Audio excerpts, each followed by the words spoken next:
نحمدہ و نصلی علی رسولہ الکریم، اما بعد، اعوذ باللہ من الشیطان الرجیم، بسم اللہ الرحمن الرحیم۔ میرے پیارے بھائی اور بہنوں، میری نظر سے ایک کتاب گزری جس کا عنوان ہے عظمت سادات۔ یہ جامع نظامیہ کے اس کے مؤلف لکھنے والے جامع نظامیہ کے محمد عبد الحسیب قادری موسوی کامل الحدیث جامع نظامیہ ہے۔ یہ کتاب بڑی ضخیم کتاب ہے۔ یہ کتاب پڑھنے کے بعد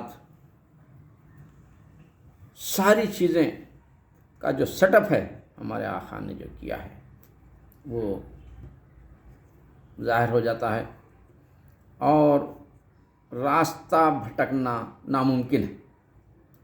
تو اس کتاب کے کچھ واقعات اس کتاب کے بارے میں جو لکھے ہیں وہ میں آپ کو گوشے گزار کروں گا۔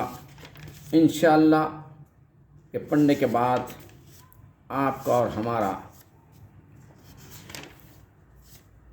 دل نور سے، ایمان کے نور سے منور ہو جائے گا انشاءاللہ۔ یہ بات بہت بڑی اور بہت گہری ہے کہ آپ کو اس پر سنجیدگی سے سوچنے کی ضرورت ہے اور سمجھنے کی ضرورت ہے۔ دیکھیے، اسلام جو ہے آقائے دو جہاں جب اسلام کو لائے، ہم تک پہنچایا اور انسانیت تک پہنچایا، اس کے لیے کیا کیا دشواریاں ہوئیں وہ سب جانتے ہیں، آپ جانتے ہیں، ہم جانتے ہیں۔ تو اسلام پھیلانے میں بے شمار دشواریوں کا سامنا کرنا پڑا، اور آقائے دو جہاں اسلام تو لائے، لیکن آقائے دو جہاں نے اس کے بعد کیا فکر تھی، یہ قابل غور بات ہے۔ آقائے دو جہاں نے اپنے آنکھوں سے یہ دیکھ لیا تھا کہ آپ کے بعد آپ کے ماننے والوں میں اتنی بڑی تبدیلی آئے گی۔ دیکھیے، اسلام جب آنے کے بعد آقا نے یہ دیکھا کہ صحابہ رہیں گے، تابعین، تبع تابعین، اس کے بعد آنے کے بعد قیامت تک تو کوئی رسول آنے والے نہیں ہیں، تو بہت ساری تبدیلیاں آئیں گی۔ ایسے لوگ بھی آئیں گے اسلام کا نام لے کر اسلام میں چھرا کھوپیں گے، ایسے بھی لوگ آئیں گے، اور وہ لوگ تو اور زیادہ کریں گے جو اسلام کے جو اندرونی طور پر جو کھوکھلا کرنا چاہتے ہیں، وہ لوگ اسلام کے ماننے والوں سے زیادہ عبادتیں کریں گے، گھٹے لائیں گے، تاکہ دنیا والوں کے ماننے کا واقعی یہ عبادت کرنے والے اور وہی جو ہے اسلام کو نقصان پہنچانے والے بھی ہیں۔ تو یہ آقا کو معلوم ہو گیا تھا، آتا ہے کتاب میں لکھے ہوئے، آپ نے اپنی نبوت کی آنکھوں سے دیکھ لیا تھا کہ آپ کے بعد آپ کے ماننے والوں میں اتنی بڑی تبدیلی آئے گی کہ کلمہ گو ہونے کے باوجود، کلمہ بھی پڑھیں گے وہ لوگ، کلمہ گو ہونے کے باوجود بھی آپ کے اہل بیت سے بغض رکھیں گے،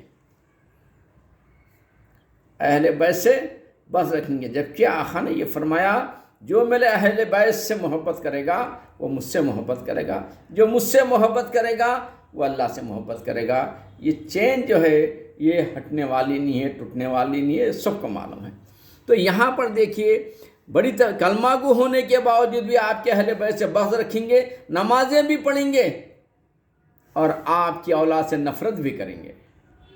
دیکھیے، زکوٰۃ بھی دیں گے اور آپ کی اولاد کو ستائیں گے بھی، حج جیسا اہم رکن بھی ادا کریں گے اور آپ کے اہل بیت کی حرمت و عظمت کو پامال بھی کریں گے، بہانے بنائیں گے، یہ شرک ہے، بدعت ہے، وہ ہاں کچھ بھی بولیں گے، بہرکف پوری طاقت لگائیں گے وہ لوگ عظمت کو پامال کرنے کے لیے۔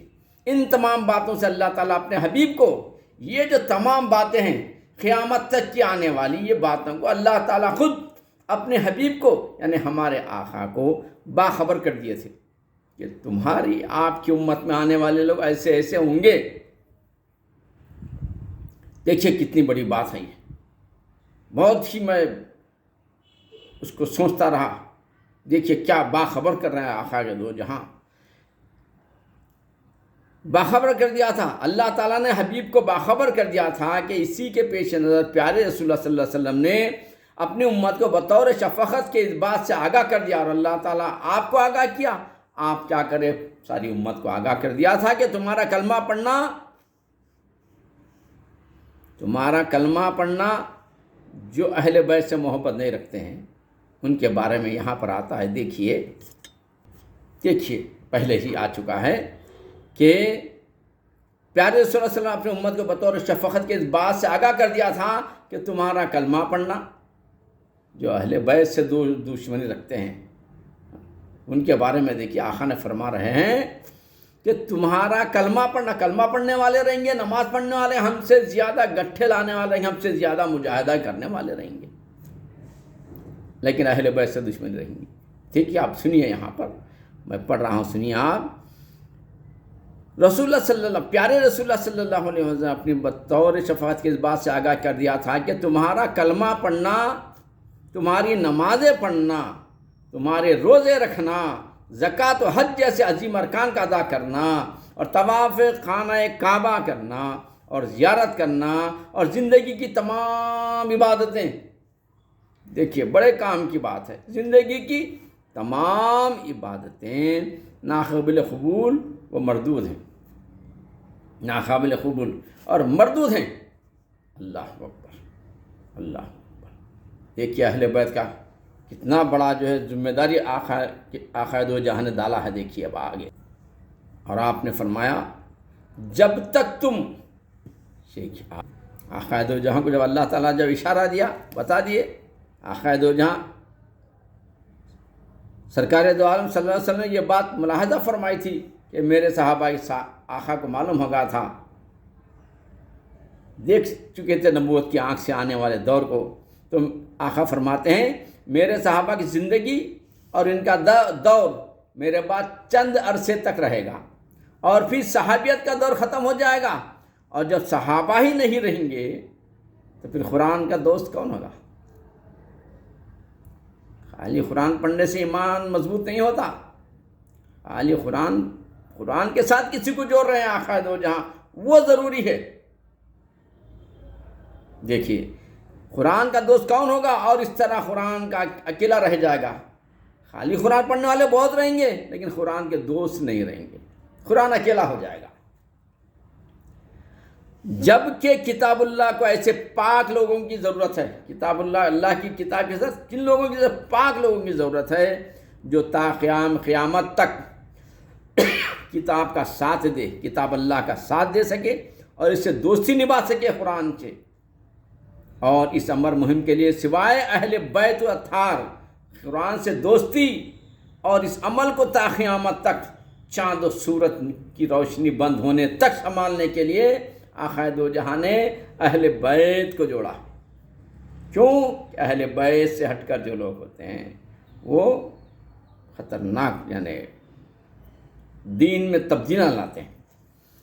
اس امر کے سوائے اہل بیت اطہار کے اور کوئی مناسب و موضوع نہیں تھا کہ جو تادور شمس و قمر، اہل بیت والا کوئی جو ہے نہیں تھا کہ تادور شمس و قمر، سورج چاند چلنے تک ہر مصیبت و صعوبت جھیل کر مصیبت ہوگی مگر قرآن اور اہل بیت اسلام سے جڑے رہنا ضروری ہے. یعنی آپ دیکھ رہے ہیں کعبۃ اللہ میں آقا دو جہاں کے نواز سے نے اپنی گردن کٹائی، یہ اہل بیت ہے، یہ اہل بیت ہے، یہ بھٹکنے والے نہیں ہیں. قرآن کے دوست ہیں، یہ قرآن کا ساتھ نبھا سکے. اسی لیے حضور پاک صلی اللہ علیہ وسلم نے کتاب اللہ کے ساتھ اہل بیت اطہار کو رکھا. آقا کو یہ امید تھی کہ آگے جانے کے بعد بہت بہت تبدیلیاں آئیں گی، لہذا آپ نے قرآن اور اہل بیت کو جوڑا تاکہ سورج و چاند نکلنے تک یہ میرے اہل بیت میرے دین کی حفاظت کریں. اہل بیت اطہار کو رکھا. اس طرح کتاب اللہ کو ایک رفیق مل گیا، اللہ کی کتاب کو ایک دوست مل گئے، اور قرآن کبھی اکیلا نہیں رہے گا. اب قرآن کبھی اکیلا نہیں رہے گا بلکہ اہل بیت سے جڑا ہوا ہے. ہر قدم اور ہر موڑ پر رسول صلی اللہ علیہ وسلم کا کوئی نہ کوئی فرد بھٹکتی ہوئی قوم کو راہ پر لانے کے لیے رہنما بن کر سامنے آئے گا. قیامت تک آقا دو جہاں کے گھر کا فرد کتاب اللہ کے رہنمائی کرتے رہے گا تا قیامت تک کرتے رہے گا۔ جیسا آپ دیکھتے ہیں غوث پاک رحمۃ اللہ علیہ، محی الدین چشتی رحمۃ اللہ علیہ، خواجہ غریب النواز، یوسف بابا شریف بابا ہیں، برکب اہل بیت کی یہ چین ہے، جو یہ چین قیامت تک بھٹکی ہوئی یا کوئی دوسرے بھٹکا کر امت کو جو پریشان کرنے والے ہیں اپنے لوگوں میں سے ہی ہوتے ہیں، ان کو بھی تھامتے ہوئے یہ لوگ ہی صحیح راستہ بتاتے رہیں گے، اور اللہ تعالیٰ ان کے ذریعے سے جو ہے دین کی حفاظت کرتے رہے گا، سب کے ذریعے سے نہیں، اہل بیت کے ذریعے سے حفاظت کرتے رہے گا۔ آپ دیکھتے ہیں کہ خواجہ محی الدین چشتی رحمۃ اللہ علیہ کہیں آتا ہے 90 لاکھ اسلام شرف کیے، بعض جگہ تھا 99 لاکھ غیر مسلم نے اسلام قبول کیا، اور اولیاء اللہ 40 لاکھ قبول کیا۔ بہرکت بھی یہ چین ہے، سمجھیے یہ چین ہی اہل بیت ہے۔ واضح الفاظ میں آقا نے فرمایا ہر قدم اور ہر موڑ پر۔ کیا آپ کو معلوم ہے کہ یزید کا جو لشکر تھا، حسین رضی اللہ عنہ نے جو جنگ کیا، کیا وہ لشکر قرآن پڑھنے والا نہیں تھا؟ وہ بھی قرآن پڑھنے والے تھے، نماز پڑھنے تھے۔ یزیدیاں قرآن پڑھتے تھے، نماز پڑھتے تھے، حج سب کرتے تھے، لیکن ان کے ساتھ صرف قرآن تھا۔ اور دوسری طرف قرآن اور قرآن کے دوست جو جس کو اللہ کے رسول نے فرمایا قرآن بھی تھا اور قرآن کے اہل بیت بھی تھے، اللہ تعالیٰ نے ان کو سرخرو کیا، اس کو نامراد کیا۔ میرے بھائیوں، بڑی بہترین کتاب ہے، اتنی ضخیم کتاب ہے کہ انشاءاللہ میں پوری کتاب کچھ تھوڑا تھوڑا کر کر آپ کے سامنے رکھوں گا، جتنا یہ ناچیز کو اللہ نے جو علم دیں گا، ناچیز سے جو کام اللہ تعالیٰ لے رہا ہے، تو انشاءاللہ میں آپ کے سامنے رکھوں گا۔ ہمارا کچھ نہیں ہے اس کے اندر، اور ہر قدم ہر موڑ پر رسول صلی اللہ علیہ وسلم کے گھرانے کا کوئی نہ کوئی فرد بھٹکتی ہوئی قوم کو راہ پر لانے کے لیے رہنما بن کر سامنے آئے گا۔ اللہ تعالیٰ ہر دور میں اتاریں گے اہل بیت کے لوگ۔ تو اور جب تک تم لوگ میری، آقا نے فرمایا جب تک تم لوگ میری آل و اولاد، میرا اہل بیت و طرف اطہار کی محبت کی رسی کو مضبوطی سے نہ تھام لو، اور اس کی تعظیم و توقیر اور ان کے محبت و جانثاری کے جذبے کو اپنے دلوں میں نہ بسا لو، چنانچہ باوجود یہ کہ میدان کربلا میں آیا ہے ذکر دے، میدان کربلا میں ہر دو جانب کلمہ گو لوگ تھے، پابند صوم و صلات بھی تھے، لشکر یزیدی بھی مسلمان تھا اور لشکر حسینی بھی مسلمان تھے، لیکن ادھر صرف قرآن تھا اور ادھر قرآن کے ساتھ ساتھ اہل بیت کا دامن بھی تھا، جس کی وجہ سے لشکر حسینی کے سر حق بلند رہا اور یزیدیوں کے گلے میں نامرادی و رسوائی کا تو ڈال دیا گیا، جو قیامت تک پڑا رہے گا۔ پس مسلمانوں، اگر ہم محبت اہل بیت کو اپنا رہنما و مقتدا اور میر کارواں اور ان مقدس نفوس کو مشعل راہ بنائیں تو ہم اپنی منزل نجات پائیں گے۔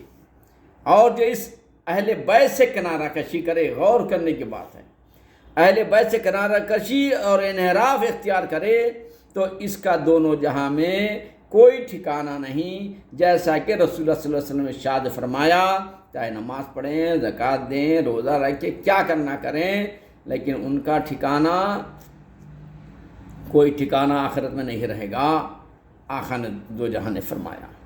تو میرے بھائیوں، میں اہل بیت کے تعلق سے جو کتاب آئی ہے، بڑی ایمان افروز کتاب ہے، اور یہ کتاب اگر پڑھنے کے بعد ہمارا ایمان مضبوط ہوگا، فرسٹ ایمان بچانا ہے، اس کے بعد قرآن، نماز، زکوٰۃ، حج، روزے، عشائیاں جو بھی کرنا ہے کرو، وہ قبولیت ہے۔